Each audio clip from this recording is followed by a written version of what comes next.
Tafsir Al-Azhar karya Profesor Dr. Hamka, ayat 54 hingga ayat 58 dari surah Al-An'am, surah yang ke-6.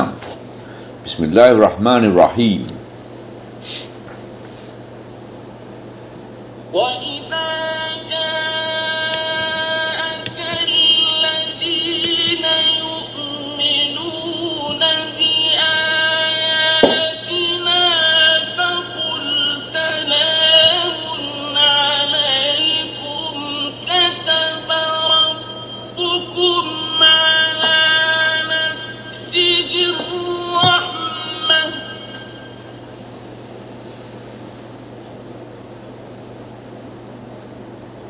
كتب ربكم على نفسه الرحمة أنه من عمل منكم سوءا بجهالة ثم تاب من بعده وأصلح فأنه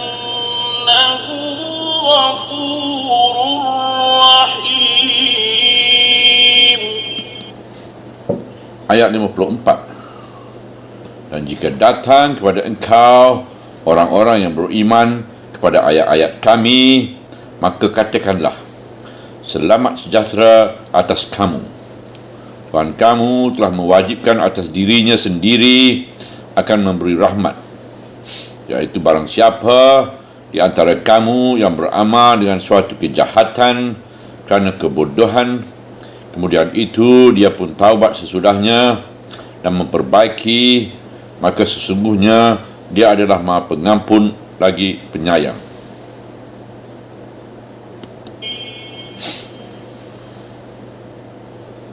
وَكَذَلِكَ نُفَصِّلُ الْآيَاتِ وَلِتَسْتَبِينَ سَبِيلُ الْمُجْرِمِينَ. Ayat 55. Dan demikianlah kami menjelaskan beberapa ayat supaya dapat jelaslah ke mana jalan bagi orang-orang yang berbuat kesalahan besar.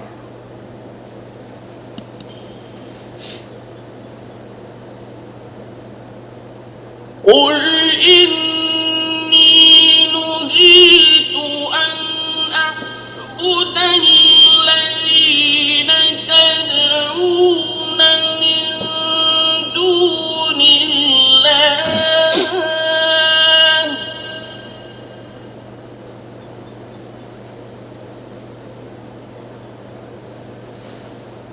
قُلْ لَا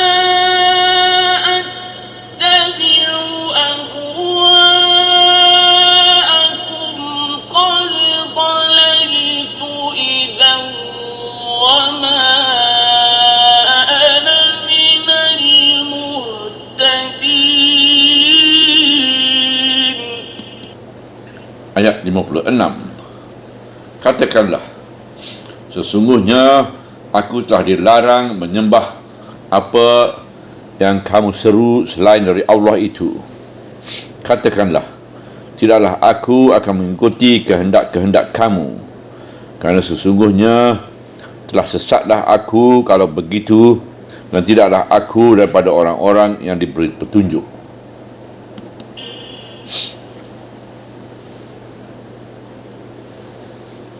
قُلْ إِنِّي عَلَى بَيِّنَةٍ مِّن رَّبِّي وَكَذَّبْتُم بِهِ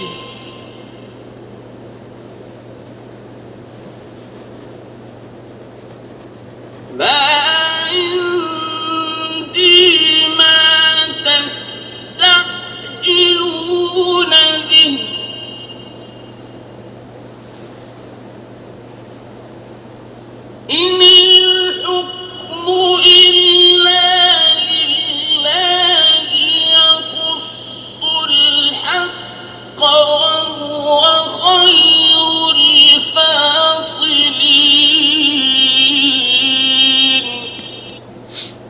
ayat 57. Katakanlah, sesungguhnya aku adalah di atas keterangan yang nyata dari Tuhanku, tetapi kamu mendustakannya. Tidaklah ada padaku apa yang kamu harapkan cepat itu, kerana tidaklah ada hukum melainkan bagi Allah. Dialah yang akan menerangkan kebenaran dan dialah yang sebaik-baik pemutus.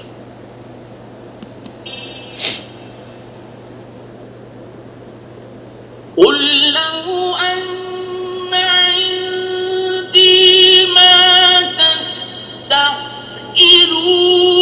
به لقضي الأمر بيني وبينكم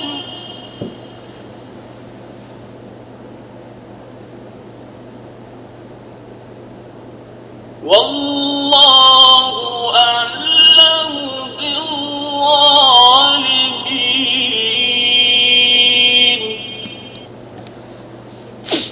Ayat 58. Katakanlah, jikalau adalah di sisiku apa yang kamu harapkan cepat itu, nescaya berlakulah perkara di antara aku dan di antara kamu, sedangkan Allah itu lebih mengetahui siapa-siapa orang yang zalim.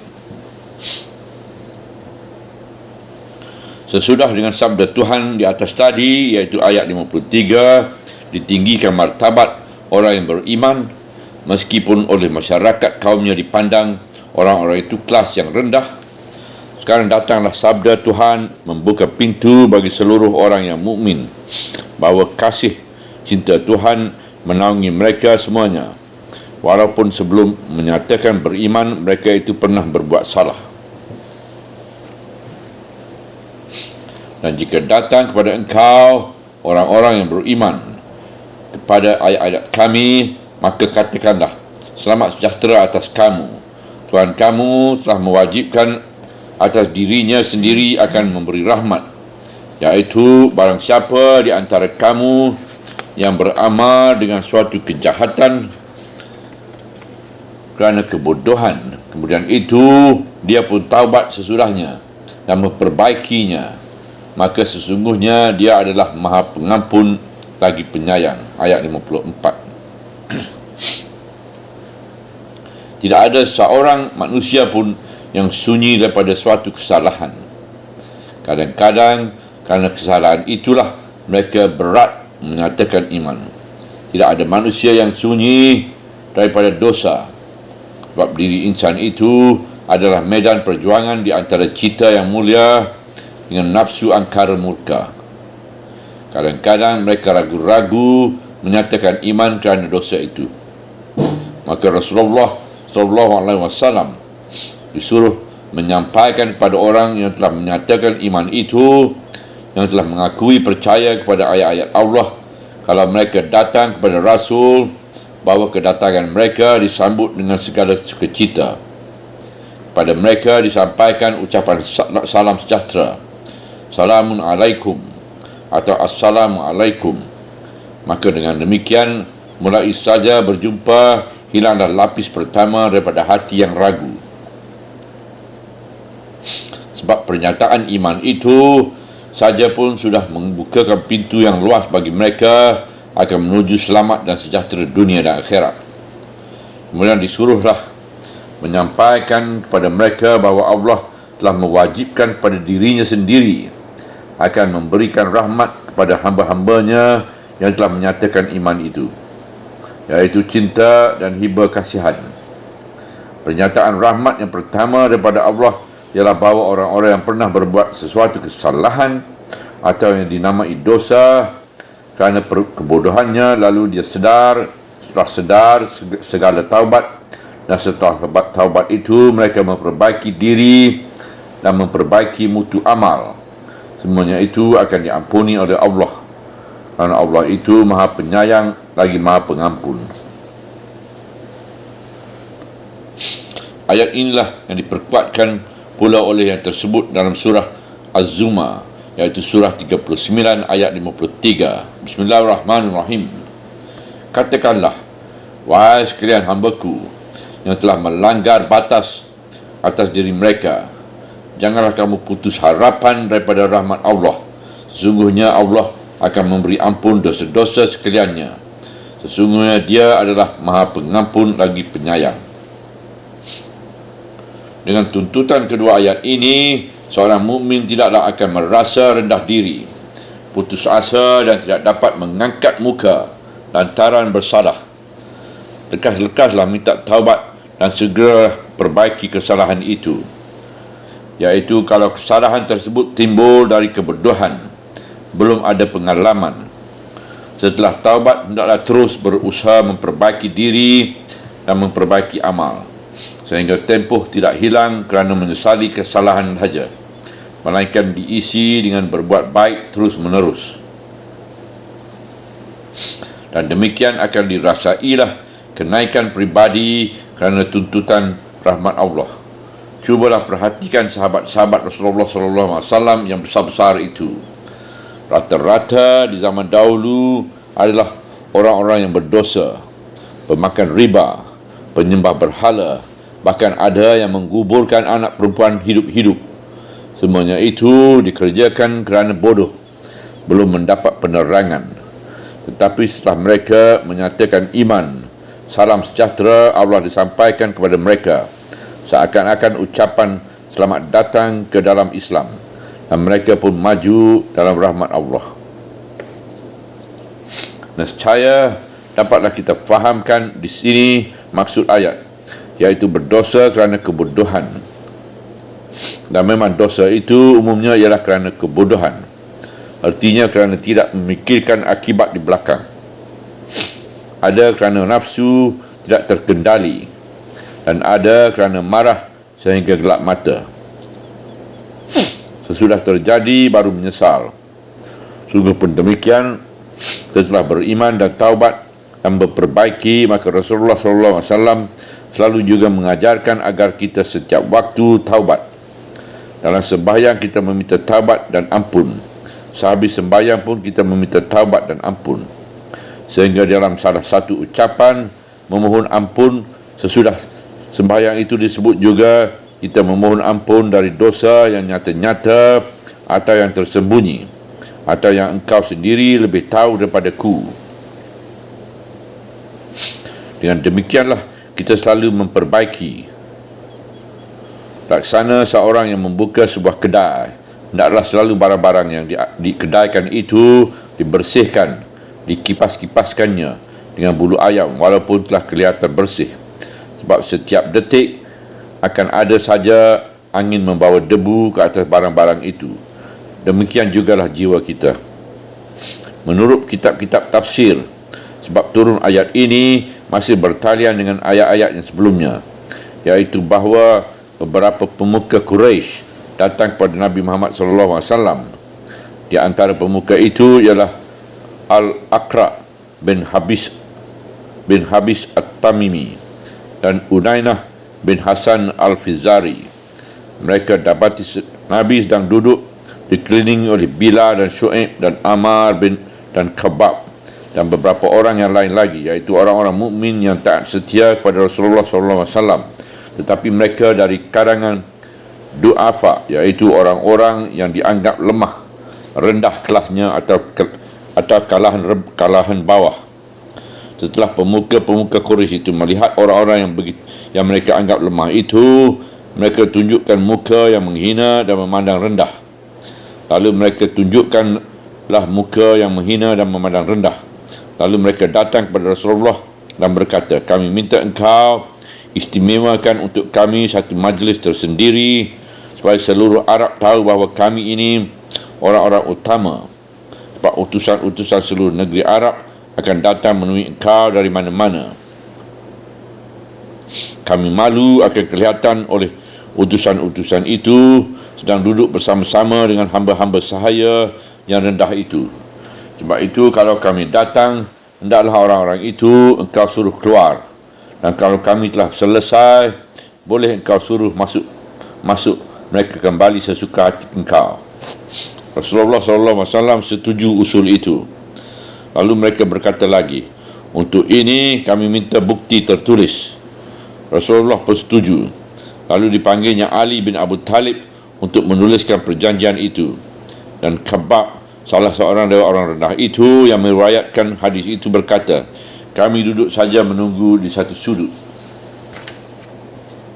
Tiba-tiba datanglah Jibril membawa ayat 52 di atas. Dan janganlah engkau usir orang-orang yang menyeru Tuhan mereka di waktu pagi dan di waktu petang, kerana mengharapkan wajahnya. Tidaklah engkau memikul tanggungjawab atas perhitungan mereka sedikit pun, dan mereka pun tidak pula memikul tanggungjawab atas engkau sedikit pun. Maka bila engkau usir mereka, menjadilah engkau termasuk orang yang sebenarnya. Lalu dibacanya terusan ayat, dan demikianlah telah kami uji sebahagian mereka dengan sebahagian yang lain, sehingga sampai mereka mengatakan, inikah orang-orang yang dikurniakan Allah di antara kami. Yang berkata begini adalah pemuka-pemuka Quraisy tadi, kerana mereka tidak senang melihat orang-orang yang mereka pandang hina, hamba sahaya, mendapat kedudukan istimewa. Bukankah Allah lebih mengetahui orang-orang yang bersyukur? Kemudian datanglah ayat ini, dan jika datang kepada engkau orang-orang yang beriman kepada ayat-ayat kami, maka katakanlah, selamat sejahteralah atas kamu. Tuhan kamu telah mewajibkan atas dirinya sendiri akan memberi rahmat. Kata Khabbab, setelah ayat turun sampai di sini, maka surat yang telah dibuat oleh Ali itu mereka lemparkan dari dalam tangannya. Lalu telah dibuat oleh Ali itu mereka lemparkan dari dalam tangannya. Lalu beliau panggil, dan kami pun datang ke hadapan beliau. Langsung beliau berucap, Salamun alaikum, selamat sejahteralah bagi kamu. Allah telah mewajibkan atas dirinya sendiri akan memberikan rahmat. Maka duduklah kami sekeliling beliau, dan apabila ingin hendak berdiri, beliau pun berdiri dan beliau tinggalkan kami. Kemudian itu turunlah ayat surah 18, surah Al-Kahfi, ayat 28. Bismillahirrahmanirrahim. Dan sabarkanlah dirimu kepada orang-orang yang menyeru Tuhan mereka di waktu pagi dan petang, kerana mengharapkan wajahnya.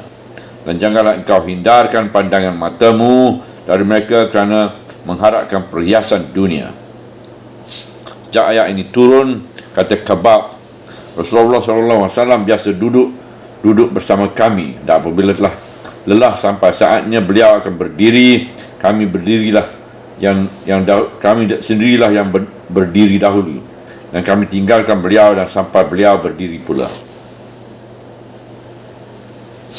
Dan sejak ayat-ayat ini turun, apabila Rasulullah melihat orang-orang yang dipandang rendah oleh kepala Quraisy itu datang, Rasulullah yang lebih dahulu mengucapkan salam kepada mereka.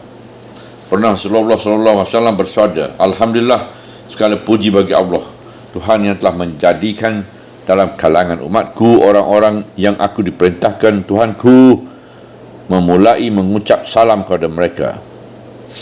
Rasulullah SAW sangat merasa bangga kerana dalam kalangan umatnya ada orang-orang yang seperti demikian.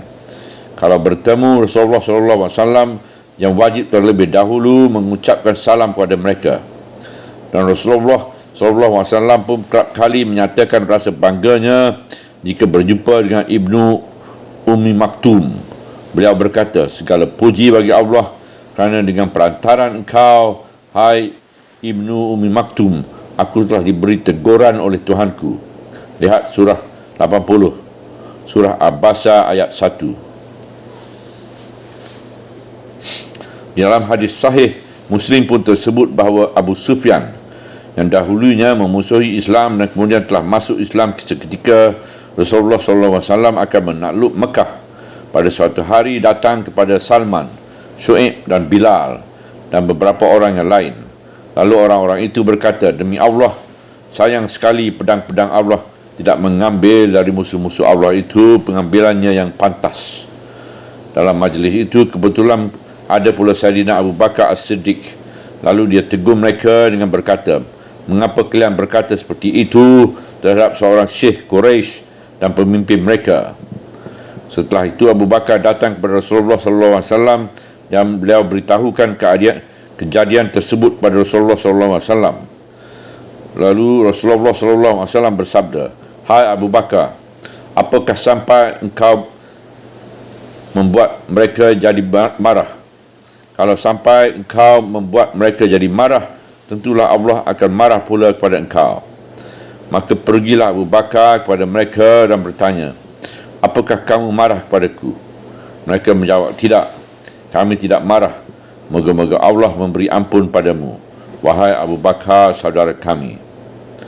Kisah dalam riwayat ini menyebabkan bertambah bangga kita menjadi orang Islam. Ingatlah siapa Abu Sufyan, iaitu pemimpin besar Quraisy yang amat disegani, yang memimpin perjuangan Quraisy melawan Rasulullah SAW sampai dia tunduk dan takluk dan telah memeluk Islam. Setelah dia memeluk Islam, dia tetap dihormati dan disegani. Sedang orang yang bertiga itu dalam susunan masyarakat Quraisy dipandang orang hina dan lemah. Salman orang Parsi, Syu'aib orang Rom, dan Bilal orang Habsi. Ketiganya berasal dari budak. Abu Bakar menegur mereka kerana bercakap agak kasar kepada pemuka Quraisy yang besar itu. Tetapi Rasulullah telah menegur Abu Bakar, menanyakan apakah orang-orang itu marah mendengar tegurannya. Kalau mereka marah, berarti Allah pun marah pula kepada Abu Bakar. Lalu dengan segala kerendahan hati, Abu Bakar datang menjela mereka dan meminta maaf kalau mereka kecil hati kerana tegurannya. Tetapi mereka menyatakan bahawa mereka tidak marah dan memanggil Abu Bakar sebagai saudaranya sendiri. Di sini kita mendapat kesan yang mendalam bahawasanya kemuliaan seseorang di dalam Islam tidaklah ditentukan oleh keturunan, melainkan oleh ketakwaannya kepada Allah dan nilai perjuangannya menegakkan Islam. Salman mengembara dari tanah airnya, dari kota menempuh kota, mencari kebenaran, menjadi budak belian sampai tiba di Madinah dan menyatakan diri pengikut Rasul. Syu'aib adalah seorang Romawi, hidup di Mekah sebagai pedagang kecil, dan setelah Rasulullah pindah ke Madinah, dia pun turut hijrah, lalu ditinggalkan harta bendanya dan kekayaannya kerana berpindah kepada Allah dan Rasul. Bilal menyatakan iman sejak Islam bangkit, sampai disakiti dan dihina oleh penghulu yang menguasainya. Sedang di waktu orang itu berjuang membela Rasul dan Islam, Abu Sufyan memimpin kaum Quraisy menentang Islam yang sedang tumbuh. Dia pula yang memimpin segala peperangan Quraisy menentang Rasulullah SAW. Allah sendiri yang menjelaskan bahawasanya Allah telah mewajibkan kepada dirinya sendiri akan melimpah rahmat kepada orang-orang yang beriman, dan mereka itulah yang menjadi sebab turunnya ayat. Kalau di zaman moden ini orang menyanyikan tentang hak-hak asasi manusia, maka Al-Quran telah melukiskannya ini. Kalau sampai kepada masa kita sekarang ini, masih terdapat pertentangan kerana warna kulit di Amerika, Afrika Selatan dan Rhodesia. Namun sejak tahun 1380 tahun yang lalu, Islam telah mengajarkan persamaan kedudukan di antara mereka, dan kemuliaan kedudukan seseorang ditentukan oleh imannya dan takwa dan perjuangannya.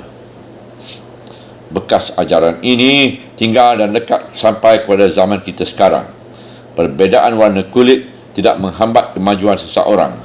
Hanya dalam sejarah Islam terdapat budak-budak hamba-hamba saya yang mencapai kedudukan tertinggi sampai menjadi raja kerana keadilan dan kesanggupan. Sehabis mengerjakan sembahyang asar di bab Zuraibah di Masjidil Haram di Mekah, setelah selesai mengerjakan haji pada tahun 1968, akhir Zulhijjah 1387, duduklah saya mengerjakan iktikaf. Tiba-tiba di hadapan saya duduk itu datanglah beberapa orang saudara seagama Islam yang berwarna kulitnya hitam. Mungkin mereka datang dari Ghana atau Nigeria. Ada yang masih memakai pakaian ihram. Mereka berduduk berlingkar kira-kira 30 orang banyaknya dan bersama-sama membaca wirid salawat dari kitab Dalalul Khairah. Tiba-tiba melintahlah di dekat lingkaran itu seorang berkulit putih. Nampaknya dia tidak kenal seorang pun dari yang sedang berwirid berkulit hitam itu. Tetapi setelah datangnya wirid yang dibaca dengan tidak ragu lagi, dia pun masuk dalam lingkungan itu dan sama duduk bersila dan turut membaca dengan suara fasih. Rupanya dia adalah seorang muslimin dari Europe yang telah lama memeluk Islam dan menyukai wirid selawat dari Dalailul Khairah. Orang-orang hitam yang duduk dekat berlingkar itu melapangkan tempat duduk bagi si kulit putih, meskipun mereka tidak mengerti bahasa masing-masing. Dan demikianlah kami menjelaskan beberapa ayat supaya mendapat jelaslah ke mana jalan bagi orang-orang yang berbuat kesalahan besar. Ayat 55. Artinya, dengan keterangan pada ayat yang di atas itu, Allah telah menunjukkan jalan bagi orang yang telah pernah berbuat kesalahan yang besar. Jalan mana yang semestinya mereka tempuh, sehingga kesalahan itu betapa besar pun akan diampuni oleh Allah, iaitu lekaslah datang. Kalau di waktu Rasulullah SAW masih hidup, lekas datang kepada beliau. Setelah Rasulullah SAW tak ada lagi sebagai sekarang ini, lekas cempungkan diri ke dalam jemaah Islam. Datang Jumat dan jemaah. Pilih pergaulan yang baik, tinggalkan pergaulan yang membawa keburukan. Sebab agama itu ialah pergaulan. Demikianlah petunjuk Allah, seakan-akan Allah mengembangkan kedua belah tangannya, menerima kedatangan hamba-hambanya yang insaf, yang menyesal. Selamat datang, engkau pulang kembali, wahai hamba-hambaku. Sejak engkau mengatakan iman, segala kesalahan telah aku ampunkan. Mulai hidup baru dalam iman dan tegakkanlah mukamu. Jangan berjiwa kecil dan tengadahkan muka ke hadapan. Rahmatku selalu ada. Setelah itu sekarang dihadapkan lagi kepada kaum yang musyrik dan kufur itu. Katakanlah, sesungguhnya aku telah dilarang menyembah apa yang kamu seru selain dari Allah itu. Pangkal ayat 56. Nescaya masih kita rasakan betapa eratnya pertalian ayat ini dengan ayat yang sebelumnya. Orang musyrik masih tetap dalam kemusyrikannya. Mereka masih memuja yang lain dari Allah. Mereka masih bertahan pada perbuatan yang bodoh. Padahal apa yang mereka sembah selain dari Allah itu tidaklah mengenal apa yang dikatakan rahmat, tidak mengenal pengampunan dosa. Sebab semuanya itu hanya benda yang dipuja sendiri saja oleh mereka, laksana bertepuk sebelah tangan. Sebab seluruh yang diberhalakan itu hanya bisa menerima, tak sanggup memberi. Maka Rasulullah SAW menjelaskan bahawa beliau dan segala orang yang telah beriman dilarang oleh Allah menyembah yang lain itu, kerana faedahnya tidak ada dan perbuatan yang bodoh adanya. Tetapi kalau mereka sendiri yang taubat, maka kedatangan mereka dapat diterima dalam Islam. Adapun orang Islam kembali kepada mereka tidak mungkin. Adakah mungkin setelah mendapat cahaya yang terang akan kembali lagi kepada yang gelap?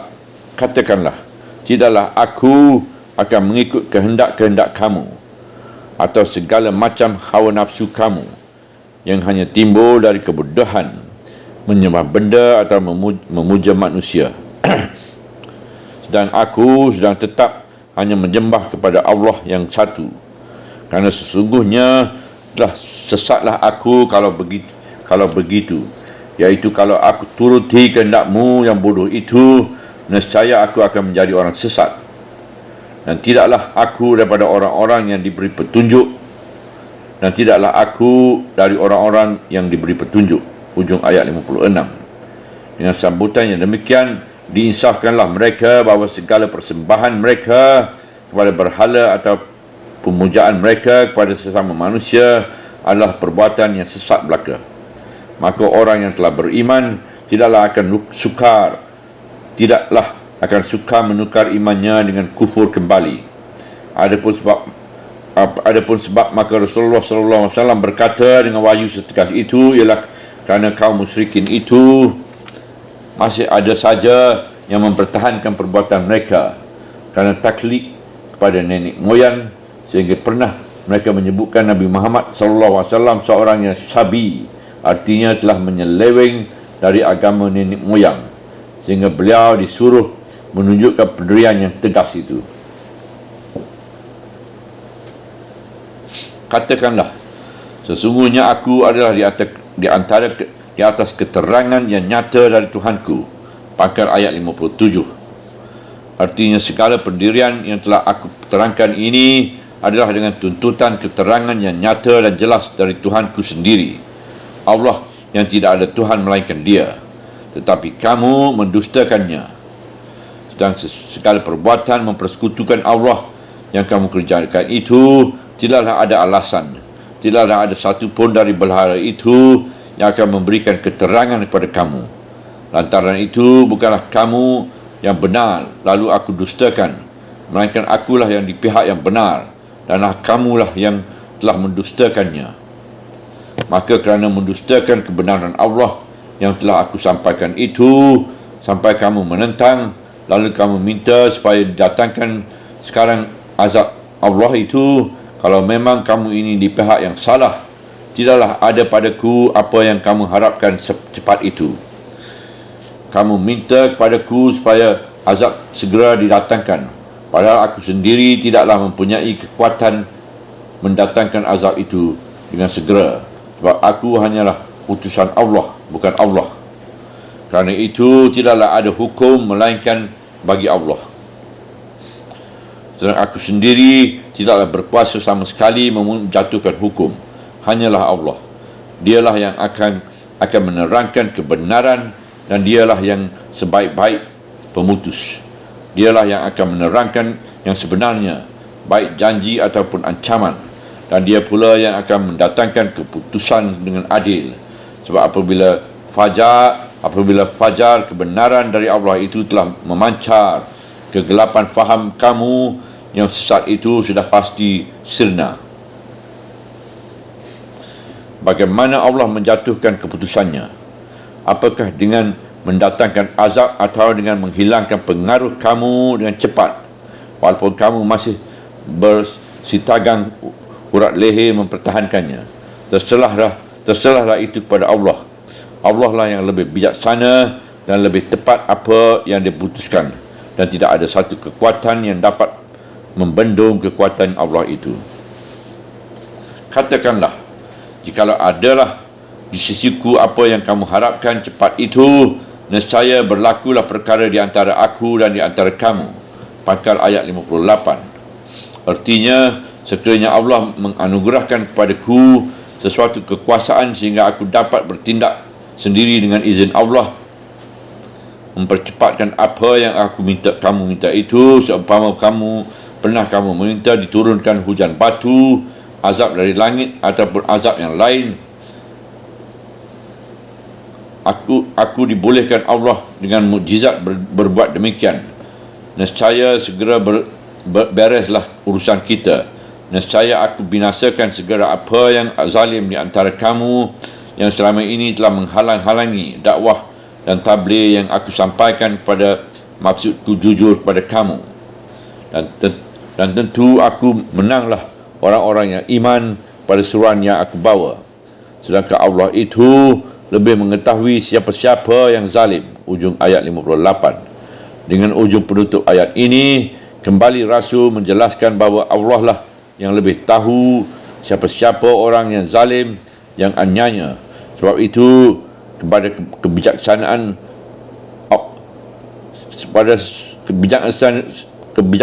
Allah jualah diserahkan fasal mengazab atau menghukum. Sedangkan Rasul datang hukum kepada mereka dengan cepat, mengaku juga dia bahaya dia tidaklah sepintar Allah di dalam mengetahui siapa yang benar-benar pantas dihukum kerana zalimnya. Dengan susun-susun wahyu yang demikian, nampaklah betapa perbezaan perlakuan Allah kepada umat Nabi akhir zaman ini, dan betapa pula kebijaksanaan yang diberikan Allah kepada beliau dalam menghadapi keingkaran kaumnya. Meskipun dengan begitu kasar mereka membantah, lagi menentang pula, meminta turunkan azab sekarang juga, namun beliau masih saja memberikan jawapan yang berisi pimpinan, tetapi makan di akal.